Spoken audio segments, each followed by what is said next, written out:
Hürmetli tamaşaçılar, kilesi yılımız Koyan yılı. Bizning turmuşimizda alda keleceğimizde Koyan kebek yumuşak, onun kebek oppak, hem onun kebek jitiz bulsun edi. Her birimizge esenlik sağlık dileybiz. Тамаша залларында күрешергә язсын исән сау булыйк. Дорогие наши зрители, поздравляю вас с наступающим Новым годом. Желаю вам хорошего настроения, здоровья. Приходите на наши концерты и улыбайтесь. Кадерле тамашачыбыз, яңа ел бәйрәмнәре сезгә уңышлар китерсен.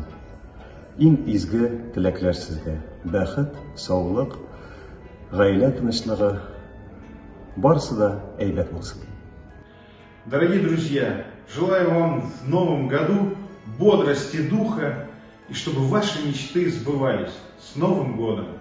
Muhterem, hürmetli tamaşaçılarımız, Abdullah Tokay ismini etken Tatar Devlet Filarmoniyası sizin için köngüllerinden yağa yıl bile, yağa 2023 yıl bile kıtlap Koyan yılı bulsa da benim sizge tileklerim şunday, kurıkmışa, motor itip, tezeleşip, aileleriniz bile, balalarınız bile, dostlarınız bile, bizim filarmoniya zalına, bizim konsertlarımızga rahim etiniz. Özünüzün köngülünüzge ilham alıp, özünüzün köngülünüzge köngül jılısı alıp, siz rahatlanıp, Koyan şekilli, motor itip, tezgine özünüzün ailelerinizge, dostlarınız yanına kaytıp gidəsiz.